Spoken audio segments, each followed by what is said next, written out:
The living pumpkins. The night was cold, with a thin mist crawling across the ground like restless spirits. The Dawson family had just moved into an old farmhouse on the outskirts of the small town of Hollow Creek.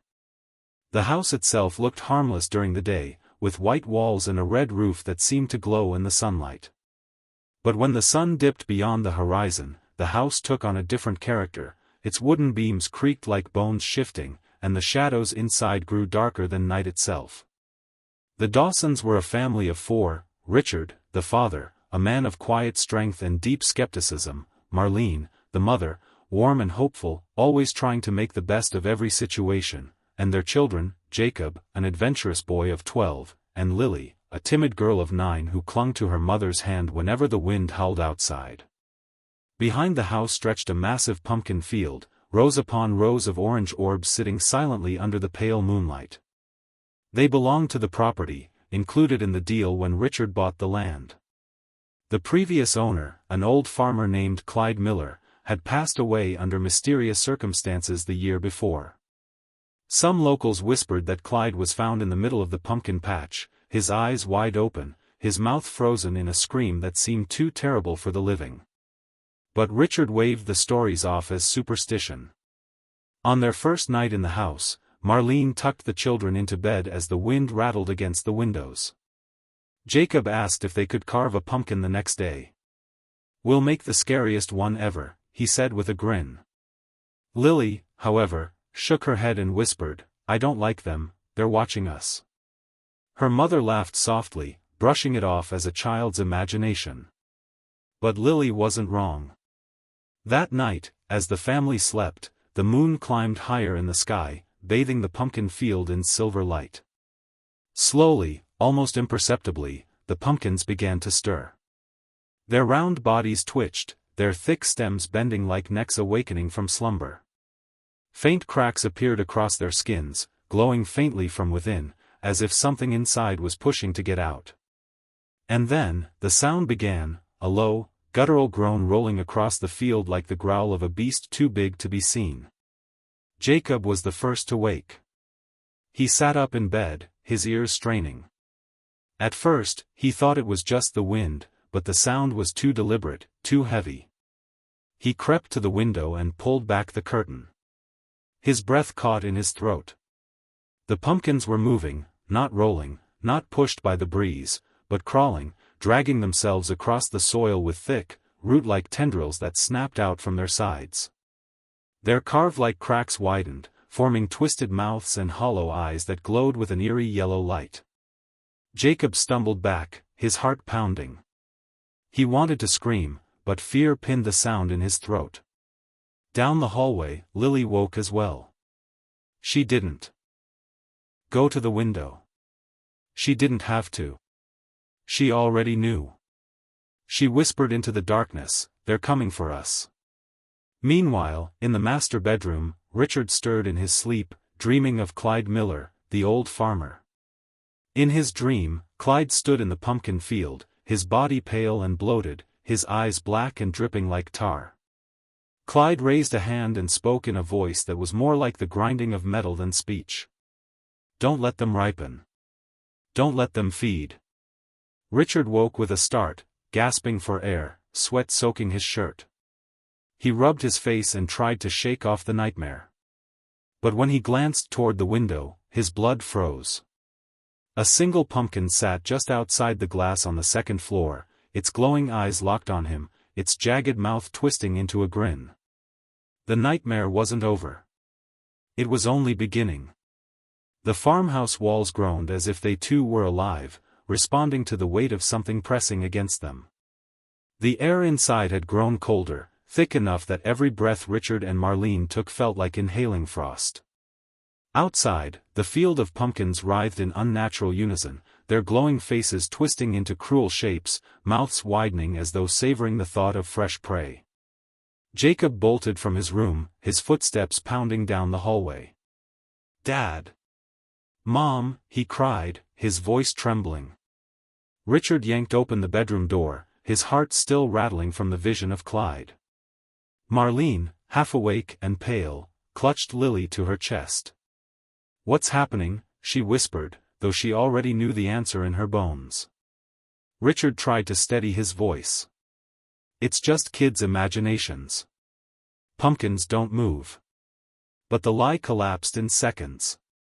From the window at the end of the hallway, they saw it clearly, a dozen of the monstrous gourds dragging themselves across the dirt, their root tentacles tearing furrows into the earth. One slammed itself against the wooden fence, splintering it with unnatural force. Another turned its glowing eyes toward the house, unblinking. Lily buried her face in Marlene's nightgown. "They're hungry," she murmured, her voice like a prayer no one wanted to hear. Richard grabbed a flashlight and the old rifle that had been left in the house. He wasn't a believer in ghost stories, but his gut screamed that this was no ordinary night. "Stay inside," he ordered. "Don't open the doors, no matter what." But even as he spoke, a sharp thud rattled the walls. Then another. The family turned toward the sound. From the kitchen, the windows began to crack. A single pumpkin had hurled itself against the glass, leaving a glowing smear across it, as though its insides burned with fire.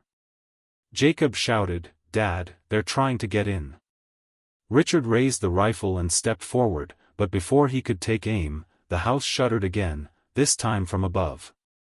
A pumpkin, impossibly large, had climbed the side of the farmhouse using its roots like claws. It slammed onto the roof, the wood groaning beneath its weight. Splinters rained down from the ceiling. Marlene pulled the children back into the corner of the living room, her arms shielding them. "Richard," she screamed. Richard fired the rifle, the shot tearing through the window. The nearest pumpkin burst, spewing a thick, tar-like substance that hissed as it ate into the floorboards. The air filled with the stench of rot and smoke. But killing one only seemed to stir the others into frenzy. They howled, yes, howled, a chorus of guttural roars that made the walls vibrate and the lamps flicker. And then, a voice slithered through the noise.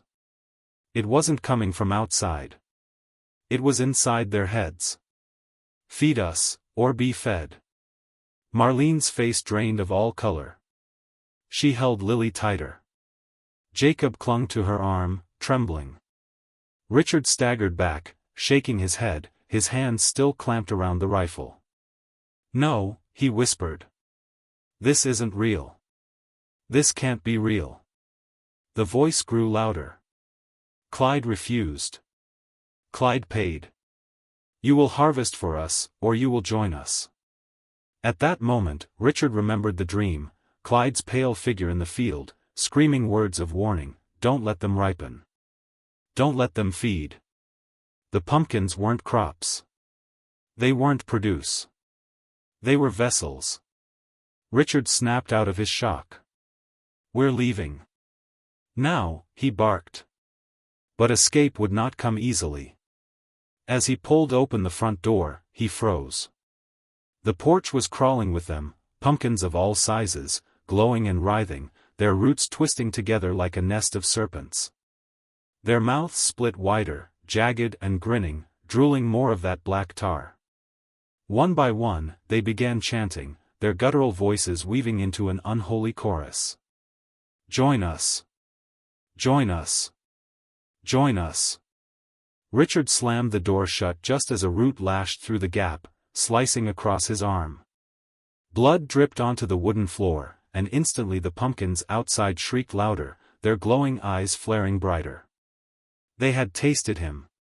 They wanted more. Inside, the family backed into the center of the house, surrounded by groaning wood and flickering lights. Every window shook. Every wall trembled. And outside, the living pumpkins closed in from every direction. There was no escape. Not tonight. The house itself was becoming their cage.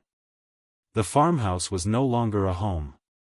It was a trap, a wooden coffin wrapped in groans and screams. Every window rattled as the living pumpkins battered the glass, their glowing eyes burning with unholy hunger. The floorboards quivered beneath the family's feet, as though the roots were burrowing under the foundation. Richard pressed a hand against his bleeding arm, his mind spinning. He had fought wars of logic his whole life, but no amount of reason could explain the nightmare clawing at his door. Marlene clutched the children. Lily's small voice broke through the chaos. They don't want the house. They want us. Jacob's face was pale, but his eyes were sharp. Dad. Clyde tried to warn us, didn't he? Richard swallowed.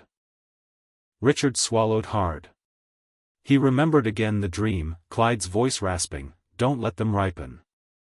Don't let them feed." The pumpkins weren't born from seeds, they were fed.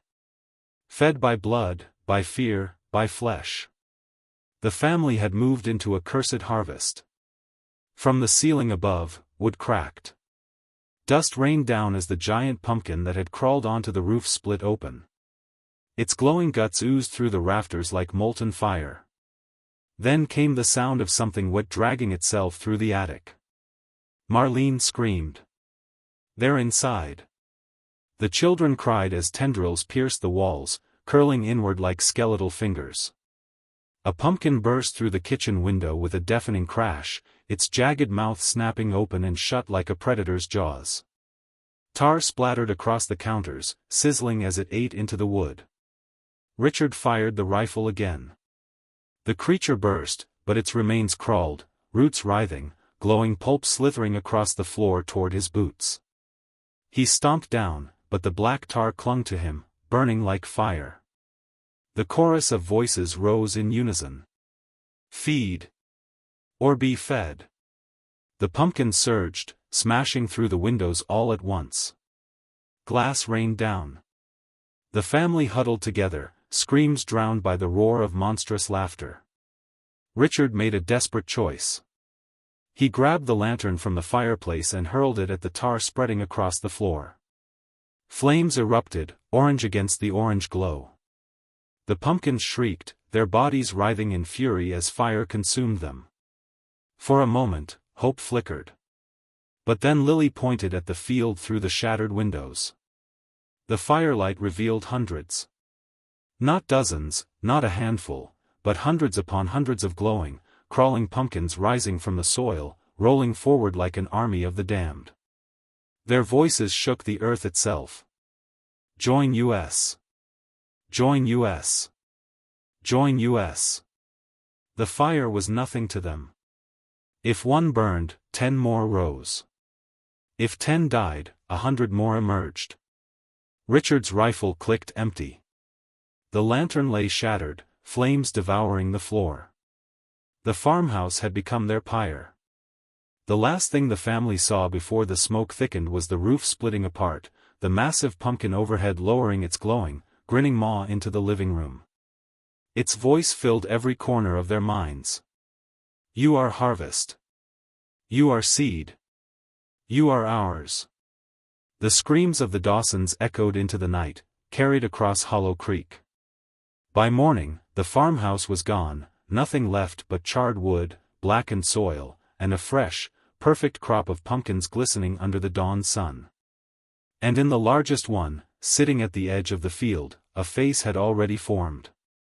It smiled with Richard's eyes.